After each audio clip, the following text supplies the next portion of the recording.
Welcome to the Jerome McClain Show. I'm your host, Jerome McClain, and let's get into our episode.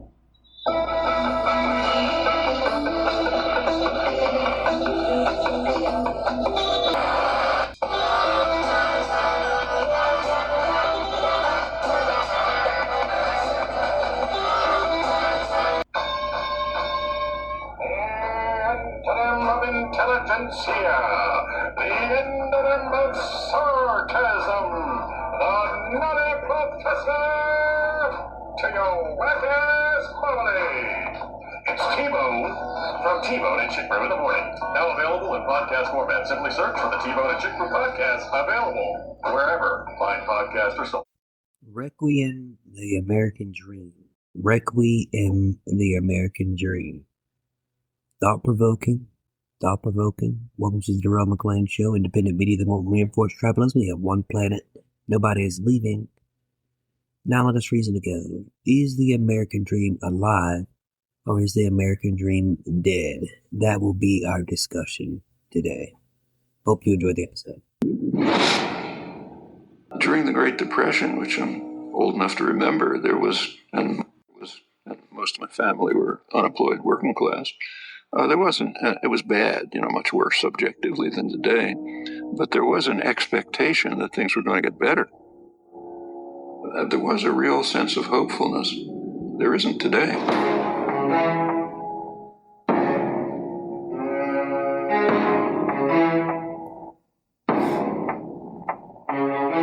Inequality is really unprecedented. If you look at total inequality, it's like the worst periods of American history.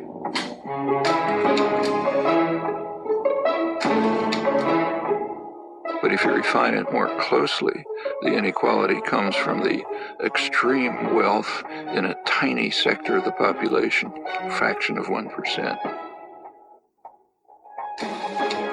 There were periods like the Gilded Age in the 20s and the Roaring 90s and so on, when a situation developed rather similar to this.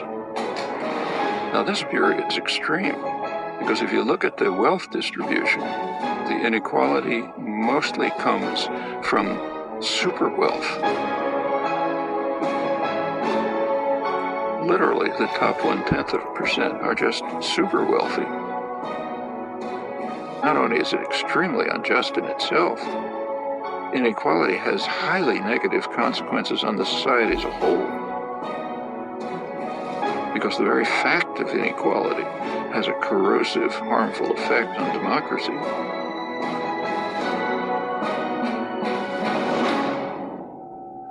You opened by talking about the American dream.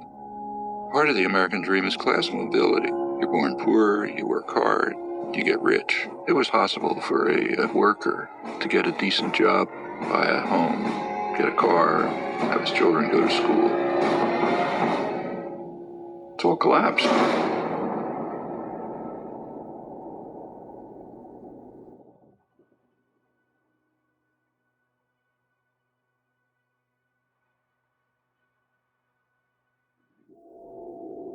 Imagine yourself in an outside position, looking from Mars. What do you see?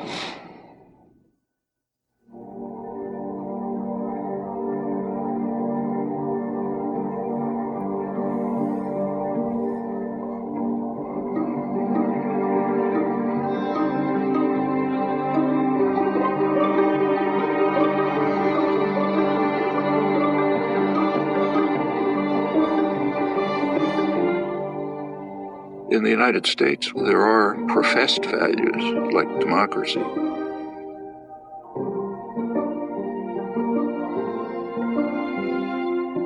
In a democracy, public opinion is going to have some influence on policy. And then the government carries out actions determined by the population. That's what democracy means. It's important to understand that privileged and powerful sectors have never liked democracy, and for very good reasons. Democracy puts power into the hands of the general population and takes it away from them. It's kind of a principle of concentration of wealth and power.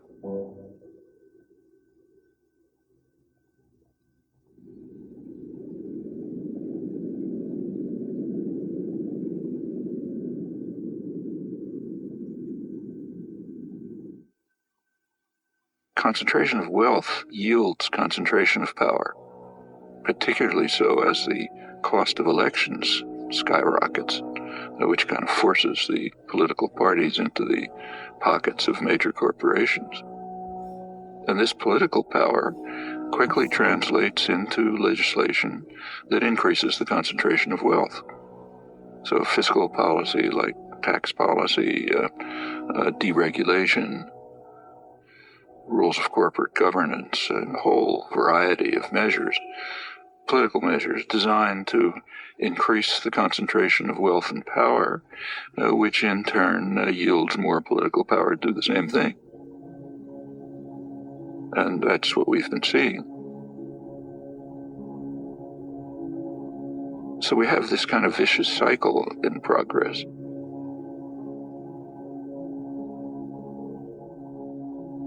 Actually it is so traditional that it was described by Adam Smith in 1776. You read famous Wealth of Nations. He says in England, the principal architects of policy are the people who own the society, in his day merchants and manufacturers. And they make sure that their own interests are very well cared for, however grievous the impact on the people of England or others.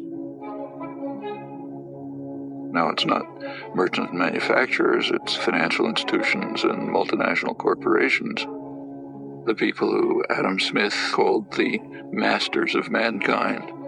And they're following the vile maxim, all for ourselves and nothing for anyone else. They're just going to pursue policies that benefit them and harm everyone else. And in the absence of a general popular reaction, that's pretty much what you'd expect.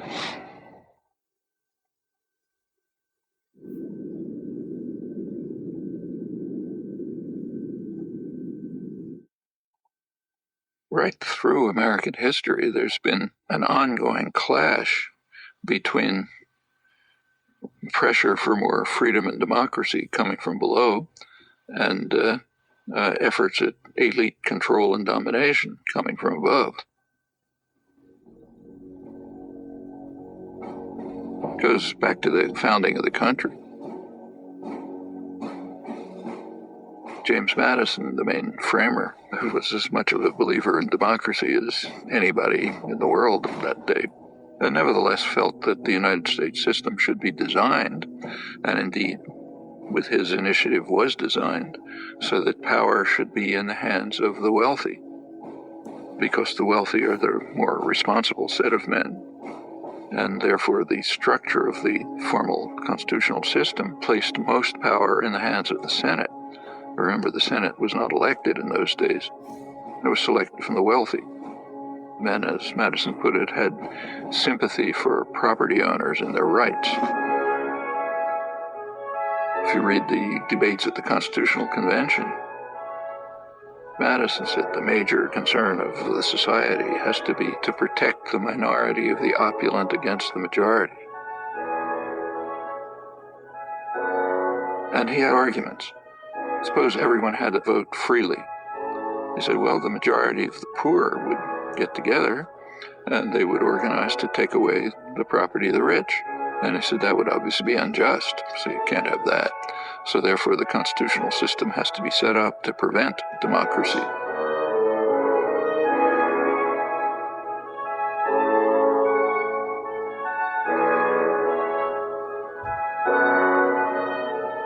Which is of some interest that this debate has a hoary tradition. It goes back to the first major book on political systems, Aristotle's Politics. He says of all of them, the best is democracy. But then he points out exactly the flaw that Madison pointed out. If Athens were a democracy for free men, the poor would get together and take away the property of the rich. Well, same dilemma, they had opposite solutions. Aristotle proposed what we would nowadays call a welfare state. He said, try to reduce inequality.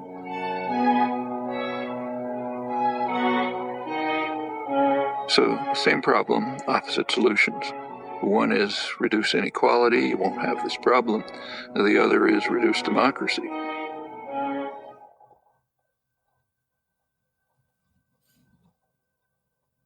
If you look at the history of the United States, it's a constant struggle between these two tendencies.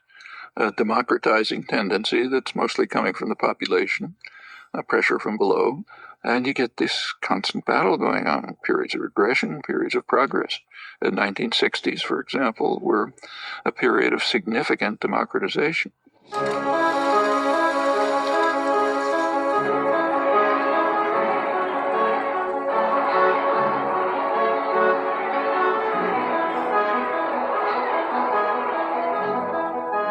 Sectors of the population that were usually passive and apathetic became organized, active, started pressing their demands. And they became more and more involved in decision-making, activism, and so on. It just changed consciousness in a lot of ways.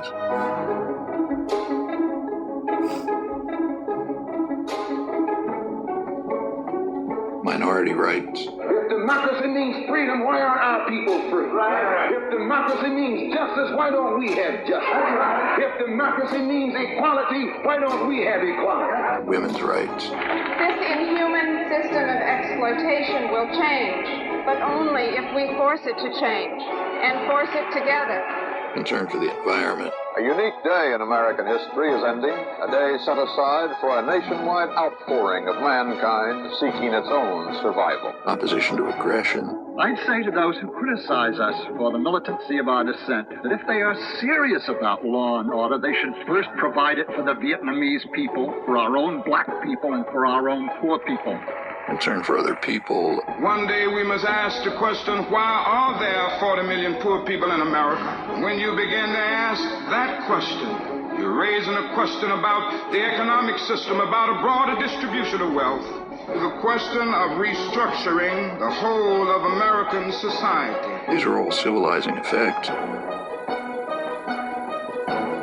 And that caused great fear.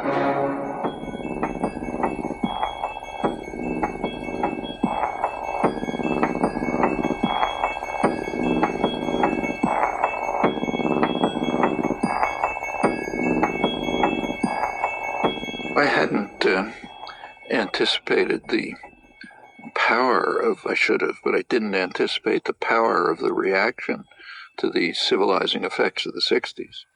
I did not anticipate the strength of the reaction to it.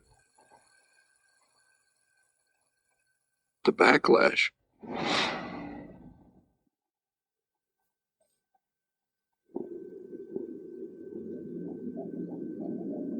There has been an enormous, concentrated, coordinated business offensive beginning in the 70s to try to beat back the egalitarian efforts that went right through the Nixon years.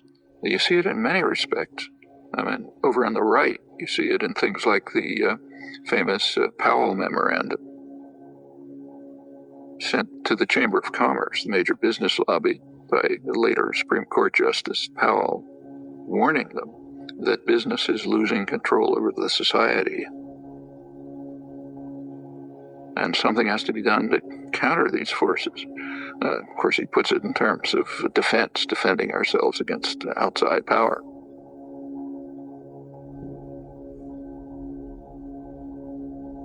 But if you look at it, it's a call for business to use its control over resources to carry out a major offensive to beat back this democratizing wave.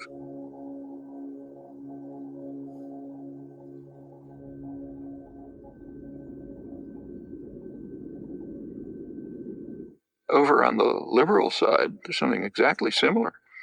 The first major report of the Trilateral Commission is concerned with this.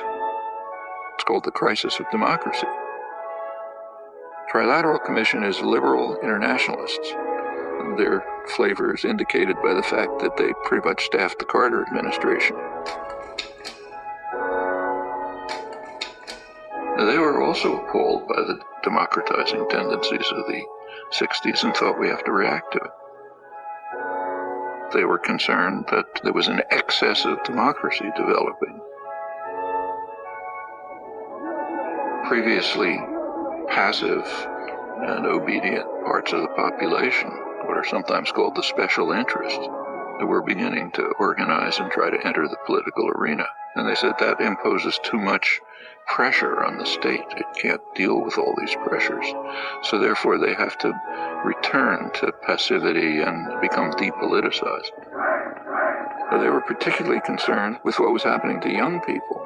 The young people are getting too free and independent. None of us will begin any violence.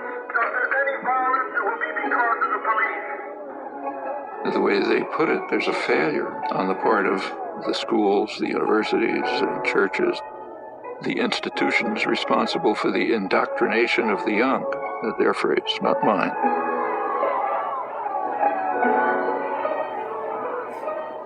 If you look at their study, there's one interest they never mention: private business.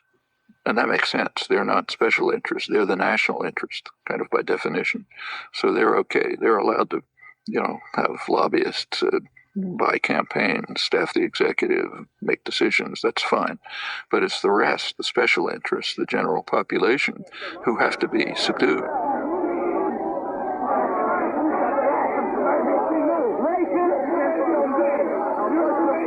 Well, that's the spectrum. It's the kind of ideological level of the backlash. But the major backlash, which was in parallel to this, was just redesigning the economy.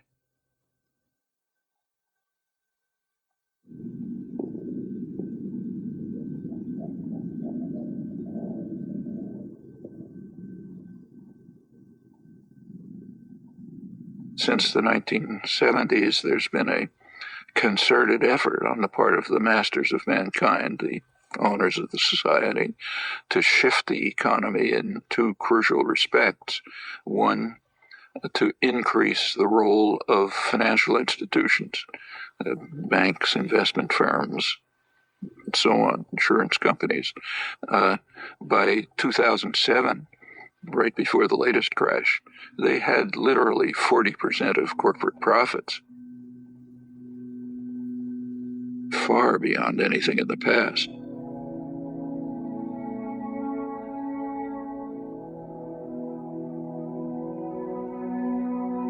Back in the 1950s, as for many years before, the United States economy was based largely on production.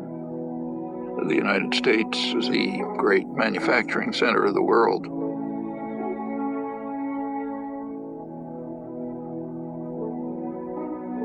Financial institutions used to be a relatively small part of the economy, and their task was to distribute unused assets, like, say, bank savings, to productive activity. The bank always has on hand a reserve of money received from the stockholders and depositors. On the basis of these cash reserves, a bank can create credit. So besides providing a safe place for depositing money, a bank serves a community by making additional credit available for many purposes. For a manufacturer to meet his payroll during slack selling periods, for a merchant to enlarge and remodel his store, and for many other good reasons why people are always needing more credit than they have immediately available. That's a contribution to the economy.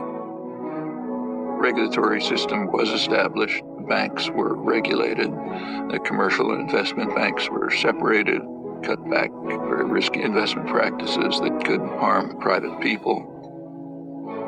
There had been, remember, no financial crashes during the period of regulation. By the 1970s, that changed.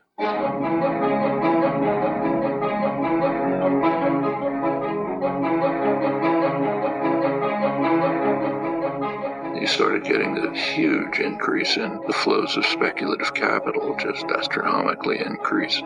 Enormous changes in the financial sector, from traditional banks to risky investments, complex financial instruments, money manipulations, and so on. Increasingly, the business of the country isn't production, at least not here. The primary business here is business. You can even see it in the choice of directors. So a director of a major American corporation back in the 50s and the 60s was very likely to be an engineer, somebody who graduated from a place like MIT, maybe industrial management. More recently, the directorship and the top managerial positions are people who came out of business schools, learned financial trickery of various kinds, and so on. By the 1970s, say General Electric could make more profit playing games with money than you could by producing in the United States. We have to remember that General Electric is substantially a financial institution today. It makes half its profits just by moving money around in complicated ways. And it's very unclear that they're doing anything that's of value to the economy. So that's one phenomenon, what's called financialization of the economy. Going along with that is the offshoring of production.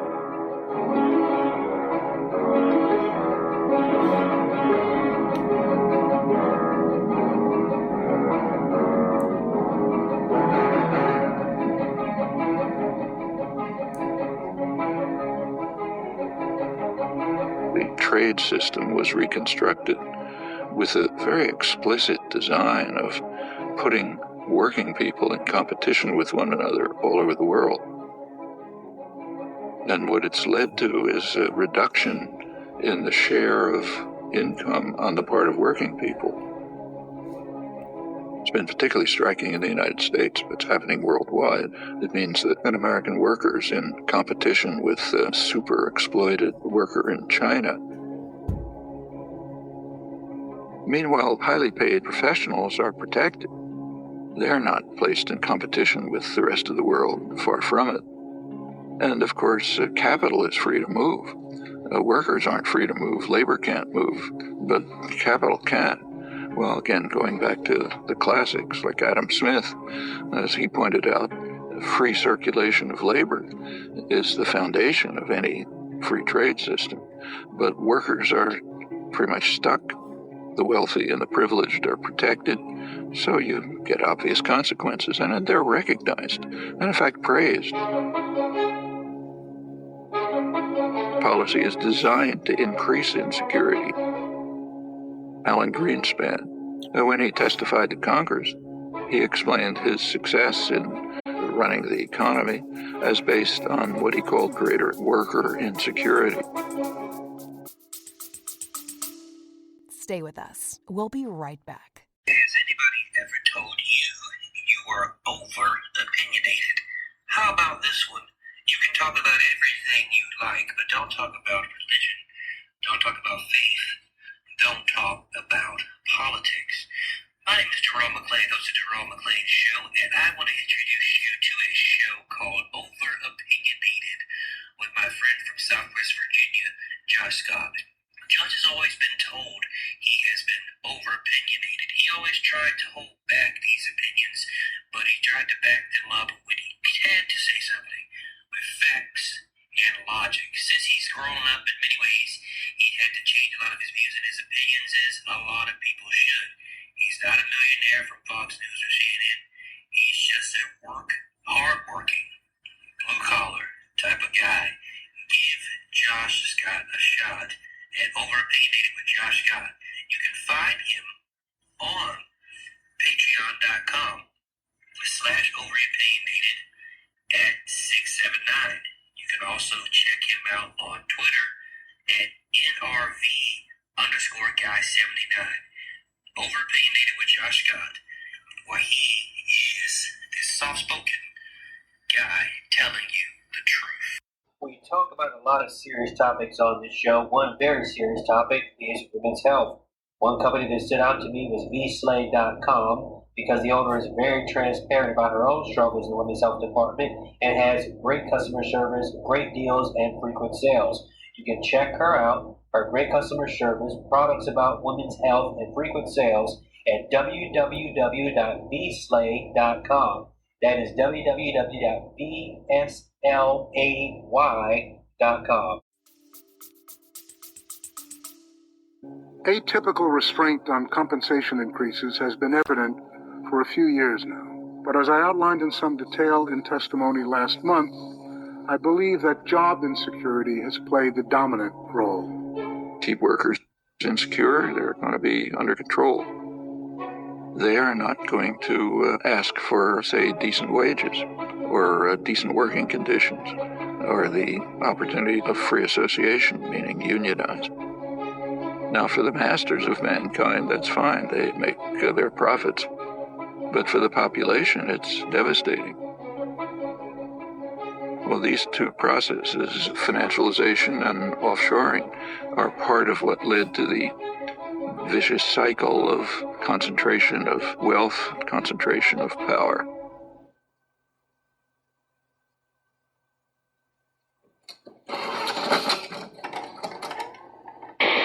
I'm Noam Chomsky. I'm on the faculty at MIT, and I've been getting more and more heavily involved in anti-war activities for the last few years.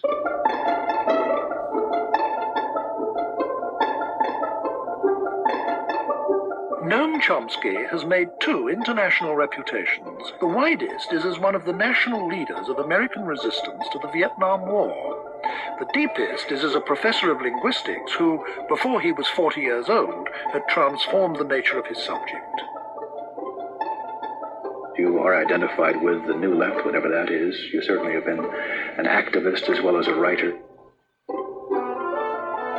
Professor Noam Chomsky is listed in anybody's catalogs among the half-dozen top heroes of the New Left. This standing he achieved by adopting over the past 2 or 3 years a series of adamant positions projecting at least American foreign policy, at most America itself.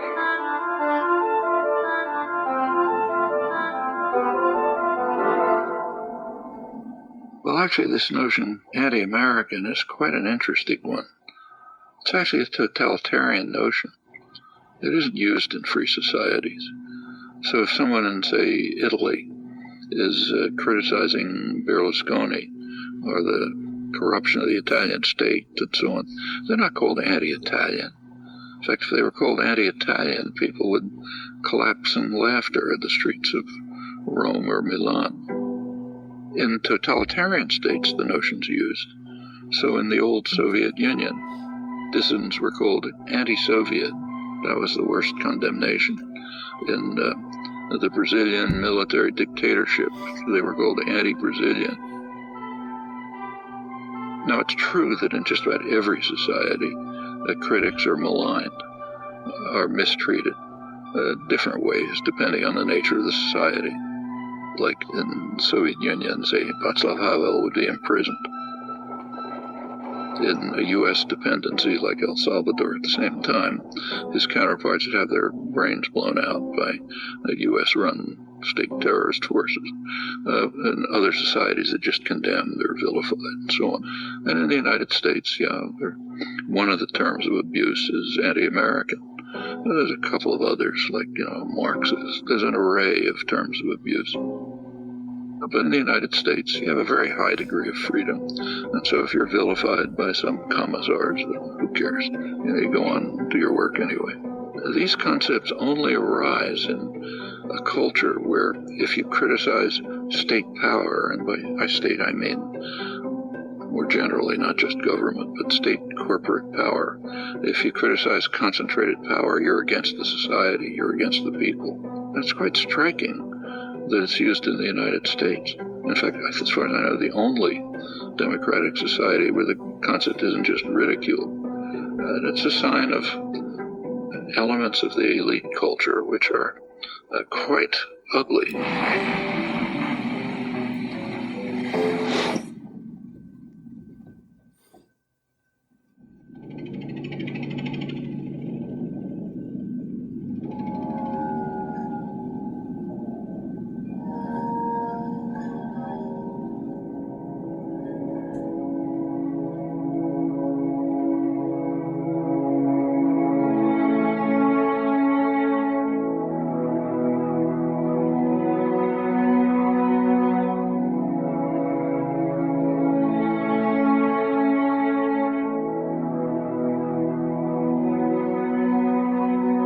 The American dream, like many ideals was partly symbolic, but partly real. So in the 1950s and 60s, say, there was the biggest growth period in American economic history. The Golden Age. It was pretty egalitarian growth, so the lowest fifth of the population was improving about as much as the upper fifth. And there were some welfare state measures which improved life for much of the population. It was, for example, possible for a black worker to get a decent job in an auto plant, buy a home, get a car, have his children go to school, and so on, and the same across the board. When the U.S. was primarily a manufacturing center, it had to be concerned with its own consumers. Here, famously, Henry Ford raised the salary of his workers so they'd be able to buy cars. When you're moving into an international plutonomy, as the banks like to call it, a small percentage of the world's population that's gathering increasing wealth, what happens to American consumers is of much less concern, because most of them aren't going to be consuming your products anyway, at least on a major basis. Your goals are profit in the next quarter, even if it's based on financial manipulations, high salary, high bonuses, produce overseas if you have to, and produce for the wealthy classes here and their counterparts abroad. What about the rest? Well, there's a term coming into use for them too. They're called the precariat, precarious proletariat, the working people of the world who live increasingly precarious lives. And it's related to the attitude toward the country altogether.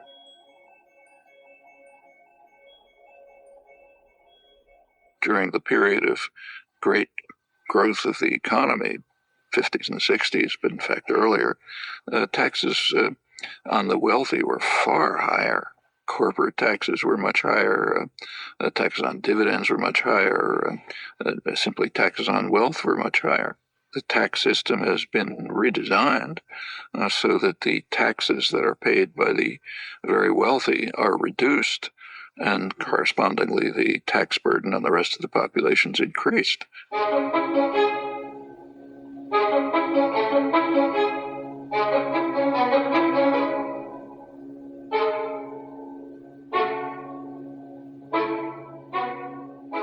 Now the shift is towards trying to keep taxes just on wages and on consumption, which everyone has to do, not say on dividends, which only go to the rich. The numbers are pretty striking.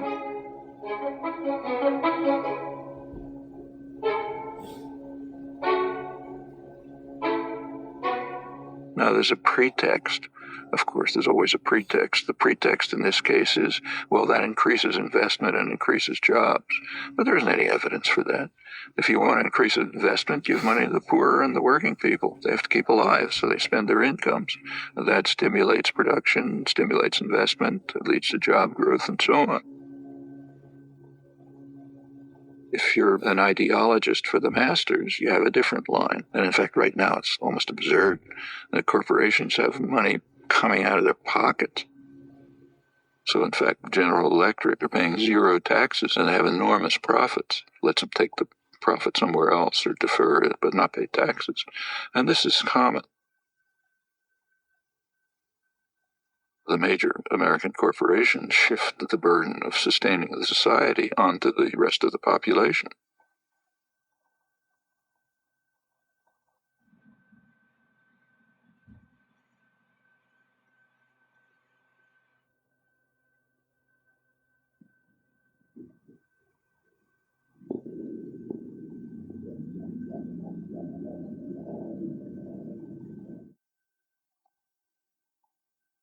Solidarity is quite dangerous. From the point of view of the masters, you're only supposed to care about yourself, not about other people. This is quite different from the people they claim are their heroes, like Adam Smith, who based his whole approach to the economy on the principle that sympathy is a fundamental human trait.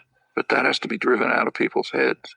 You got to wait for yourself, follow the Weil maxim, don't care about others, which is okay for the rich and powerful, but is devastating for everyone else. Well, it's taken a lot of effort to try to drive these basic human emotions out of people's heads. And we see it today in policy formation. For example, in the attack on Social Security. Social Security is based on a principle. It's based on a principle of solidarity. Solidarity, caring for others. Social Security means I pay payroll taxes so that the widow across town can get something to live on. For much of the population, that's what they survive on. It's of no use to the very rich, so therefore there's a concerted attempt to destroy it. One of the ways is defunding it. You want to destroy some system, first defund it. Then it won't work. People will be angry. They want something else. That's a standard technique for privatizing some system. We see it in the attack on public schools. Public schools are based on the principle of solidarity. I no longer have children in school. They're grown up. But the principle of solidarity says I happily pay taxes so that the kid across the street can go to school. That's normal human emotion. You have to drive that out of people's heads. I don't have kids in school. Why should I pay taxes? Privatize it, so on. The public education system, all the way from kindergarten to higher education, is under severe attack. I mean, that's one of the jewels of American society.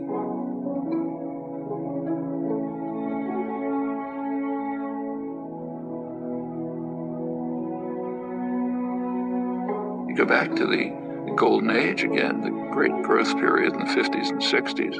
A lot of that is based on free public education. One of the results of the Second World War was the GI Bill of Rights, which enabled veterans, and remember that's a large part of the population, and to go to college. They wouldn't have been able to otherwise. They essentially got free education. Where a community, state, or nation courageously invests a substantial share of its resources in education, the investment invariably is returned in better business and a higher standard of living. The U.S. was way in the lead in developing extensive mass public education at every level. By now, more than half the states, most of the funding for the colleges comes from tuition, not from the state. That's a radical change. And that's a terrible burden on students. It means that students, if they don't come from very wealthy families, they're going to leave college with big debts. And if you have a big debt, you're trapped. I mean, maybe you wanted to become a public interest lawyer, but you're going to have to go into a corporate law firm to pay off those debts. And by the time you're part of the culture, you're not going to get out of it again. And that's true across the board. In the 1950s, it was a much poorer society than it is today, but nevertheless could easily handle essentially free mass higher education. Today, a much richer society claims doesn't have the resources for it. That's just what's going on right before our eyes. That's the general attack on principles that, not only are they humane, they're the basis of the prosperity and health of this society.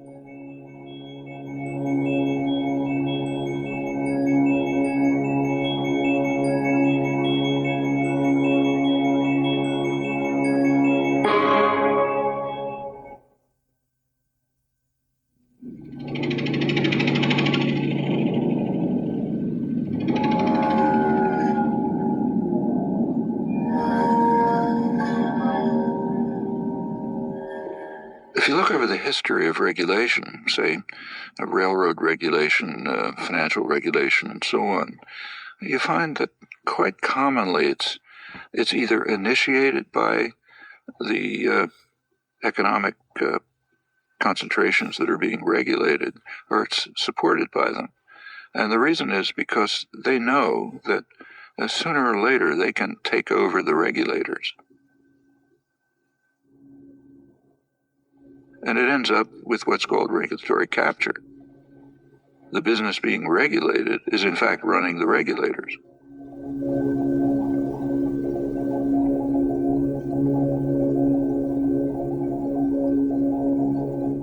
Bank lobbyists are actually writing the laws of financial regulation. It gets to that extreme. And that's been happening through history, and again, it's a pretty natural tendency when you just look at the distribution of power. One of the things that expanded enormously in the 1970s is lobbying, as the business world moved sharply to try to control legislation. The business world was pretty upset by the advances in public welfare in the 60s, and in particular by Richard Nixon. It's not too well understood, but he was the last New Deal president, and they regarded that as class treachery. In Nixon's administration, you get the consumer safety legislation, safety and health regulations in the workplace, the EPA, the Environmental Protection Agency. Business didn't like it, of course. They didn't like the high taxes, they didn't like the regulation, and they began a coordinated effort to try to overcome it. Lobbying sharply increased. Deregulation began with a real ferocity. There were no financial crashes in the 50s and the 60s because the regulatory apparatus of the New Deal was still in place. As it began to be dismantled under business pressure and political pressure, you get more and more crashes.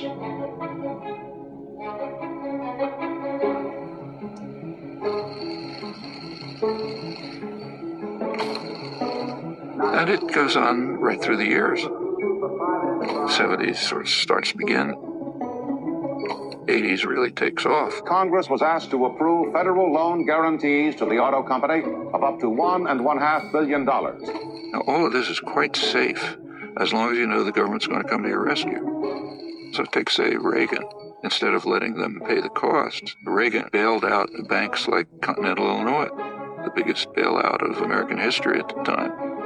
Actually ended his term with a huge financial crisis, the savings and loan crisis, and the government moved in and bailed it out. President Bush today signed the $300 billion savings and loan bailout bill. In 1999, regulation was dismantled to separate commercial banks from investment banks. Then comes the Bush, then Obama bailout. Bear Stearns is running to the feds to stay afloat. President Bush today defended the decision to bail out Citigroup. Fannie Mae and Freddie Mac have asked for a total of $3 billion more. This bailout could get much bigger, signaling deepening troubles for the U.S. economy. And they're building up the next one.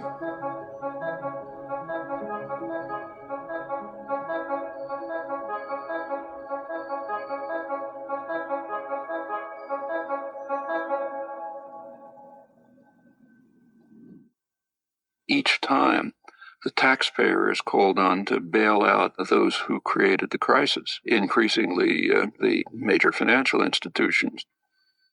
In a capitalist economy, you wouldn't do that. In a capitalist system, that would wipe out the investors who made risky investments. But the rich and powerful, they don't want a capitalist system. They want to be able to run to the nanny state as soon as they're in trouble and get bailed out by the taxpayer. That's called too big to fail. I mean, there are Nobel laureates in economics who significantly disagree with the course that we're following. People like Stiglitz, Paul Krugman, others. None of them were even approached. The people picked to fix the crisis were those who created it. The Robert Rubin crowd, the Goldman Sachs crowd, they created the crisis, are now more powerful than before. Is that accident? Well, not when you pick those people to create an economic plan. I mean, what do you expect to happen?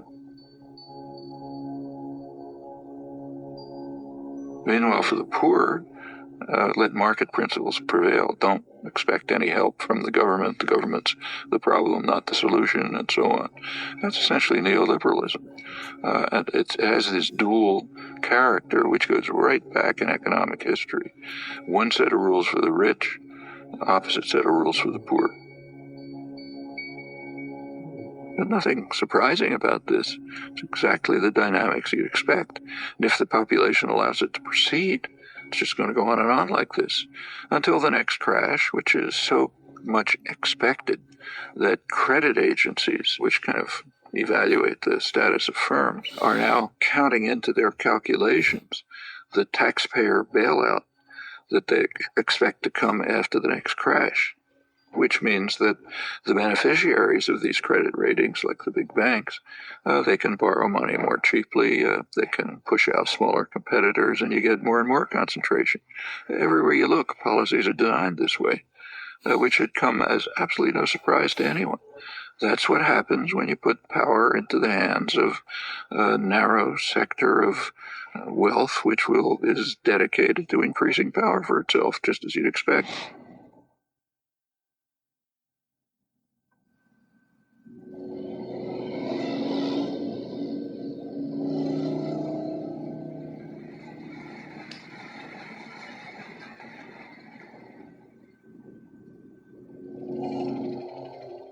Concentration of wealth yields concentration of political power, particularly so as the cost of elections skyrockets, which kind of forces the political parties into the pockets of major corporations. The Citizens United, this was January 2009, I guess. That's a very important decision, Supreme Court decision, but it has a history. And you got to think about the history. The 14th Amendment has a provision that says no person's rights can be infringed without due process of law. And the intent, clearly, was to protect freed slaves. Said, okay, they've got the protection of the law. I don't think it's ever been used for freed slaves, if ever, marginally. Almost immediately, it was used for businesses, corporations. Their rights can't be infringed without due process of law. So they gradually became persons under the law.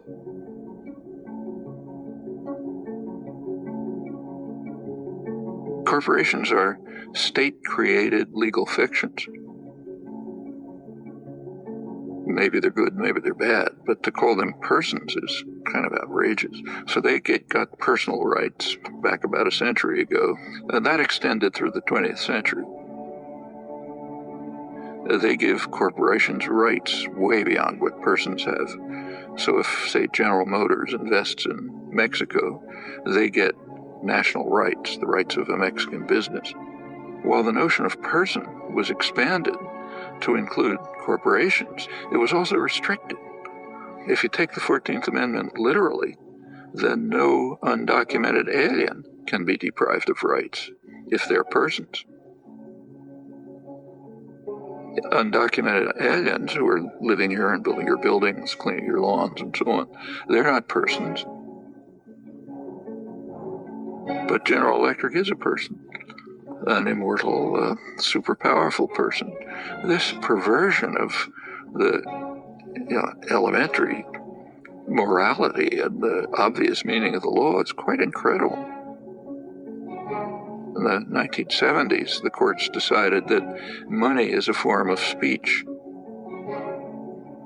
Buckley versus Valeo. And then you go on through the years to Citizens United, which says that the right of free speech of corporations, namely spend as much money as they want, can't be curtailed.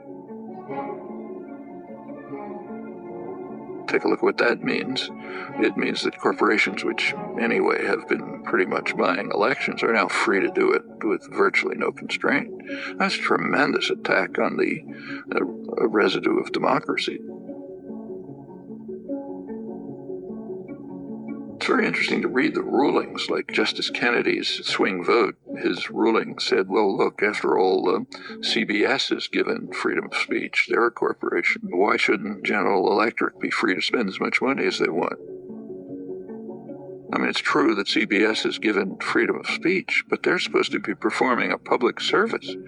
That's why. That's what the press is supposed to be. General Electric is just trying to make money for the chief executive and some of the shareholders.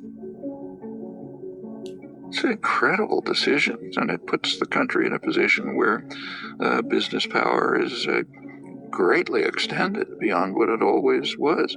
This is part of that vicious cycle. The Supreme Court justices are put in by reactionary presidents who get in there because they're funded by business. It's the way the cycle works.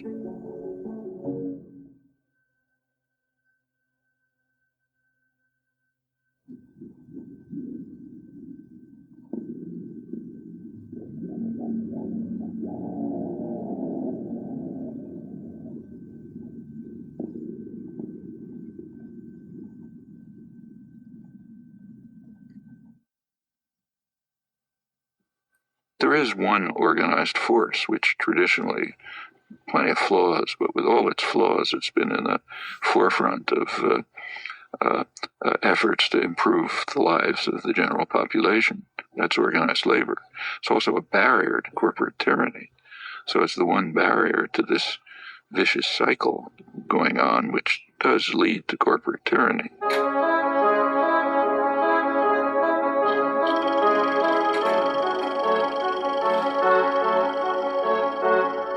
A major reason for the concentrated, almost fanatic attack on unions, on organized labor, is they are a democratizing force.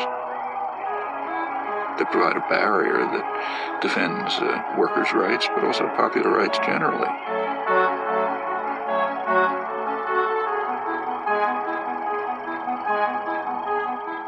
And that interferes with the prerogatives and power of those who own and manage the society. I should say that anti-union sentiment in the United States among elites is so strong that the fundamental core of labor rights, the basic principle in the International Labor Organization, is the right of free association, which would mean the right to form unions. The U.S. has never ratified that. So I think the U.S. may be alone among major societies in that respect. It's considered so far out of the spectrum of American politics, it literally has never been considered. Remember, the U.S. has a long and very violent labor history as compared with comparable societies. But the labor movement had been very strong. By the 1920s, in a period not unlike today, it was virtually crushed. A truck driver strike would climax by severe riots with many casualties. Open warfare rages through the streets of the city as 3,000 Union pickets battle 700 police. Guns, tear gas, clubs, and fists bring injuries to more than 80 persons and cause the death of 2.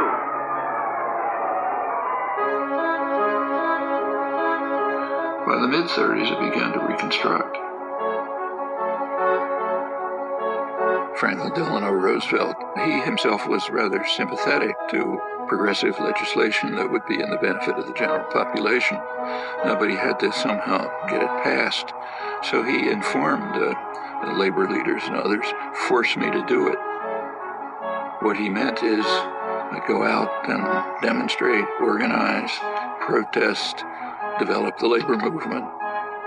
When the popular pressure is sufficient, I'll be able to put through the legislation you want. I am not for a return to that definition of liberty under which for many years a free people were being gradually regimented into the service of a privileged few.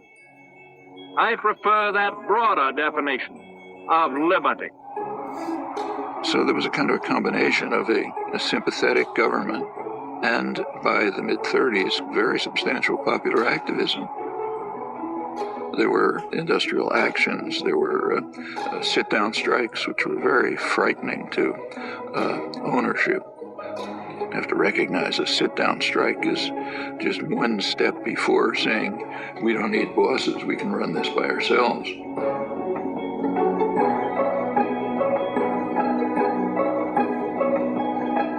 And business was appalled.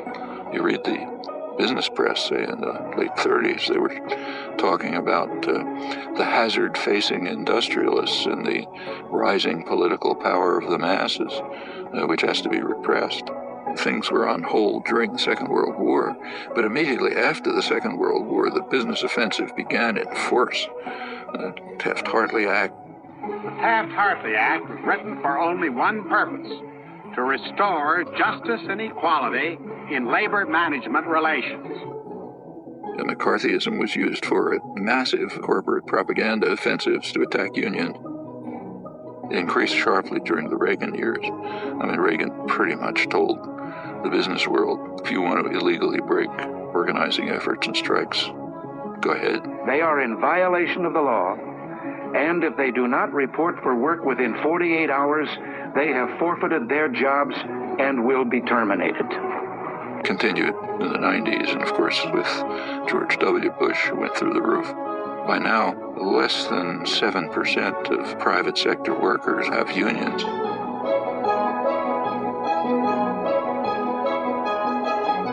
The effect is that the usual counterforce to an offensive by our highly class-conscious business class has dissolved. Now, if you're in a position of power, you want to maintain class consciousness for yourself, but eliminate it everywhere else. You go back to the 19th century, in the early days of the Industrial Revolution in the United States. Working people were very conscious of this. They, in fact, overwhelmingly regarded wage labor as not very different from slavery, different only in that it was temporary. In fact, it was such a popular idea, that was a slogan of the Republican Party. Well, that was a very sharp class consciousness in the interests of power and privilege. It's good to drive those ideas out of people's heads. You don't want them to know that they're an oppressed class. So this is one of the few societies in which you just don't talk about class. In fact, the notion of class is very simple. Who gives the orders, who follows them? That basically defines class. It's more nuanced and complex, but that's basically it.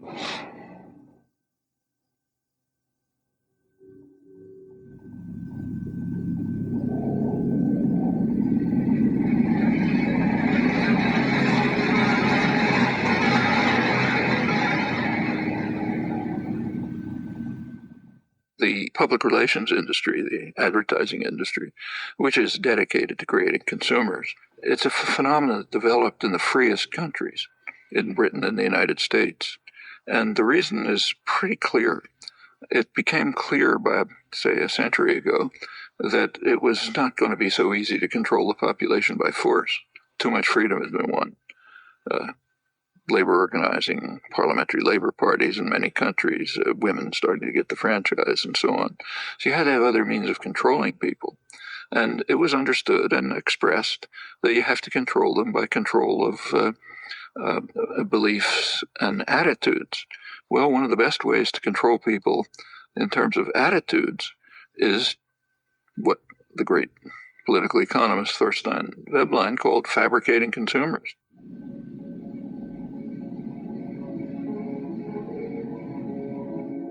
If you can fabricate wants, make obtaining things that are just about within your reach the essence of life, they're going to be trapped into becoming consumers.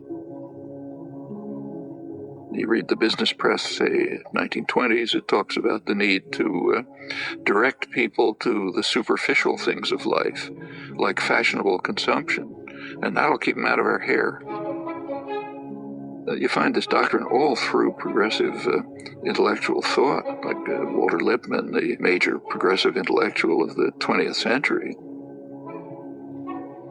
He wrote famous progressive essays on democracy, in which his view was exactly that. The public must be put in their place so that the responsible men can make decisions without interference from the bewildered herd. They're to be spectators, not participants. Then you get a properly functioning democracy. Straight back to Madison and on to Powell's memorandum and so on. And the advertising industry just exploded with this as its goal, fabricating consumers.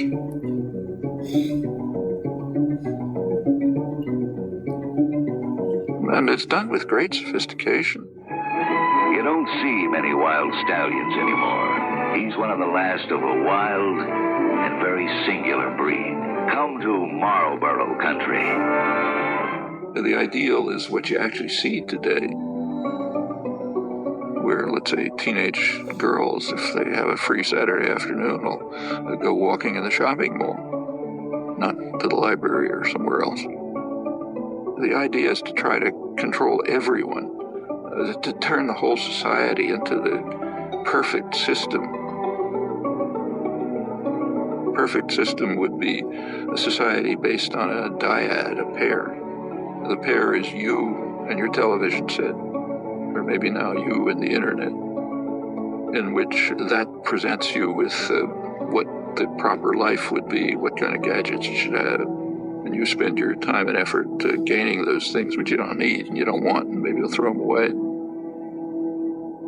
But that's the measure of a decent life. What we see is in, say, advertising on television. If you've ever taken an economics course, you know that markets are supposed to be based on informed consumers making rational choices. Well, if we had a system like that, a market system, then a television ad would consist of, say, General Motors putting up information saying, here's what we have for sale. That's not what an ad for a car is. An ad for a car is a football hero, an actress, the car doing some crazy thing like going up a mountain or something. The point is to create uninformed consumers who will make irrational choices. That's what advertising is all about.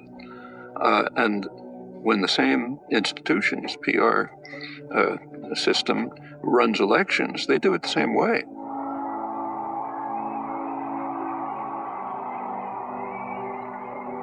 They want to create an uninformed electorate which will make irrational choices, often against their own interests. And we see it every time one of these extravaganzas take place.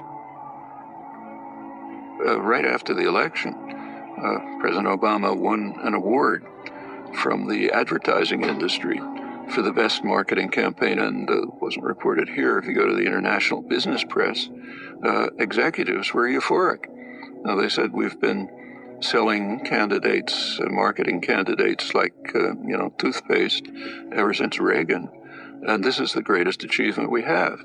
I don't usually agree with Sarah Palin, but when she mocks what she calls the hopey-changey stuff, she's right. First of all, Obama didn't really promise anything. That's mostly illusion. You go back to the campaign rhetoric and take a look at it.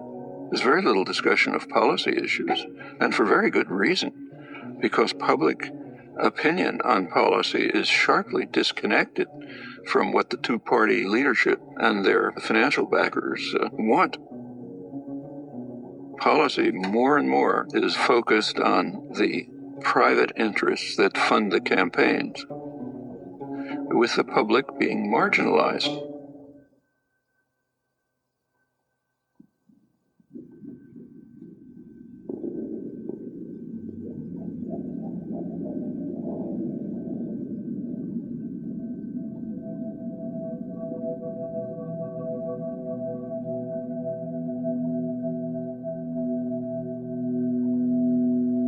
One of the leading political scientists, Martin Gilens, came out with a study of the relation between public attitudes and public policy. What he shows is that about 70% of the population has no way of influencing policy. They might as well be in some other country. And the population knows it. What it's led to is a population that's angry and frustrated, hates institutions. It's not acting constructively to try to respond to this. There is popular mobilization and activism, but in very self-destructive directions. It's taking the form of unfocused anger, attacks on one another, and on vulnerable targets. That's what happens in cases like this. It is corrosive of social relations, but that's the point. The point is to make people hate and fear each other and look out only for themselves and don't do anything for anyone else. One place you see it strikingly is on April 15th. April 15th is kind of a measure, the day you pay your taxes, of how democratic a society is. If a society is really democratic, April 15th would be a day of celebration.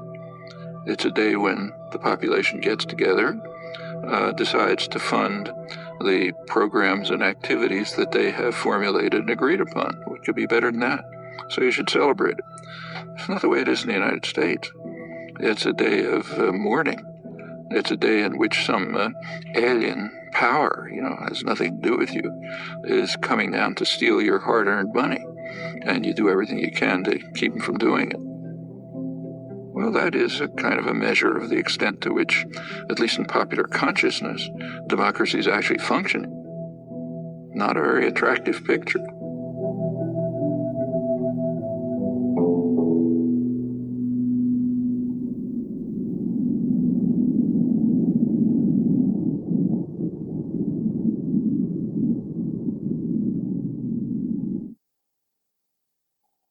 The tendencies that we've been describing within American society, unless they're reversed, it's going to be an extremely ugly society.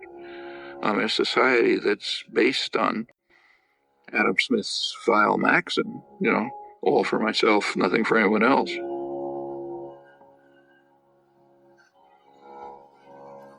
A society in which normal human instincts and emotion of sympathy, solidarity, mutual support, in which they're kind of like driven out.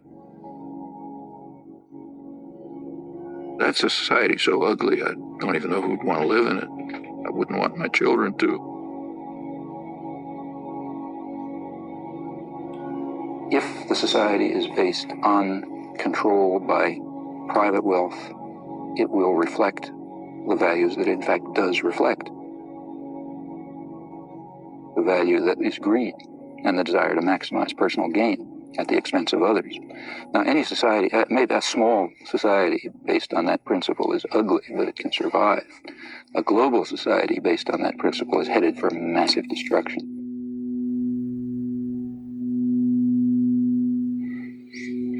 I don't think we're smart enough to design in any detail what a perfectly just and free society would be like. I think we can give some guidelines, and more significant, we can ask how we can progress in that direction.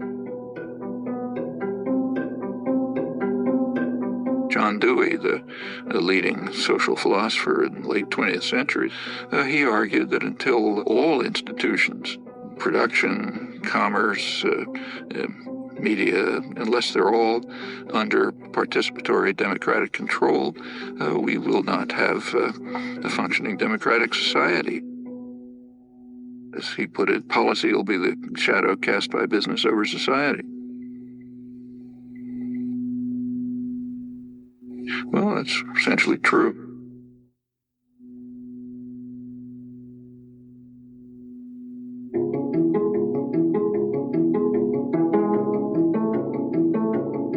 Where there are structures of authority, domination, and hierarchy, somebody gives the order, somebody takes them, they are not self-justifying. They have to justify themselves. They have a burden of proof to meet.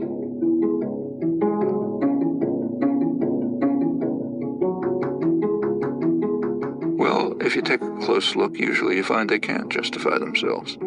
If they can't, we ought to be dismantling them, trying to expand the domain of freedom and justice by dismantling that form of illegitimate authority.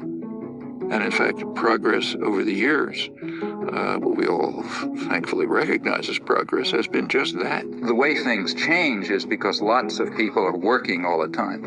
And, they're working in their communities, in their workplace, or wherever they happen to be, and they're building up the basis for popular movements which are going to make changes. That's the way everything has ever happened in history. Take, say, freedom of speech. one of the real achievements of American society. It's first in the world in that. It's not in the Bill of Rights. It's not in the Constitution. Freedom of speech issues began to come to the Supreme Court in the early 20th century. The major contributions came in the 1960s. One of the leading ones was a case involving the civil rights movement. Well, by then you had a mass popular movement which was demanding rights, refusing to back down, and in that context, the Supreme Court did establish a pretty high standard of freedom of speech, or they could say women's rights. Women also began identifying oppressive structures, refusing to accept them, bringing other people to join with them. Well, that's how rights are won. To a non-trivial extent, I've also spent a lot of my life in activism. I mean, that doesn't show up publicly, but yeah, actually I'm not terribly good at it. I'm not the greatest organizer. I think that we can see quite clearly some very, very serious defects and flaws in our society, our level of culture, our institutions, which are going to have to be corrected by operating outside of the framework that is commonly accepted. I think we're going to have to find new ways of political action. But the activists are people who have created the rights that we enjoy. They're not only carrying out policies based on information that they're receiving, but also contributing to the understanding. Remember, it's a reciprocal process. That you have a great deal of... You try to do things, you learn. You learn about what the world is like. That feeds back to the understanding of how to go on. There's huge opportunities. It is a very free society. It's still the freest in the world. Government has very limited capacity to coerce. Corporate business may try to coerce, but they don't have the mechanism. So there's a lot that can be done if people organize, struggle for their rights as they've done in the past, and they can win many victories.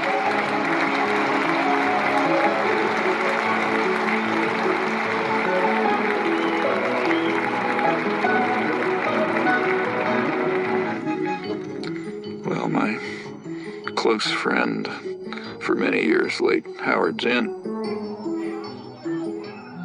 to put it in his words, that what matters is the countless small deeds of unknown people who lay the basis for the significant events that enter history. They're the ones who've done things in the past. They're the ones who'll have to do it in the future.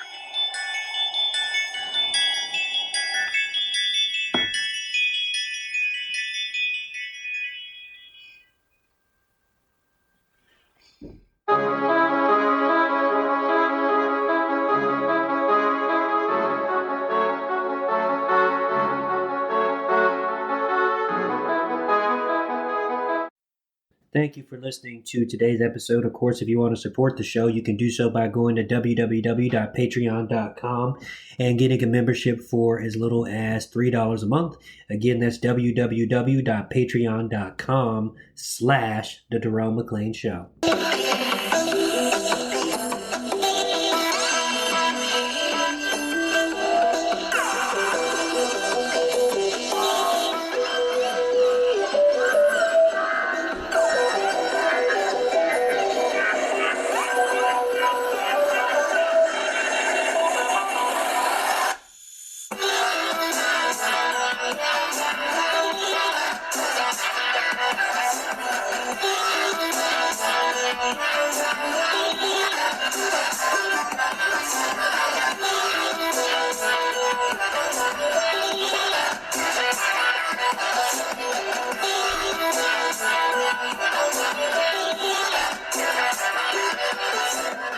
The Jerome McClain Show is fully listener-supported, independent media that won't lead you to tribalism. Get a membership and support independent media at www.patreon.com/The Jerome McClain Show.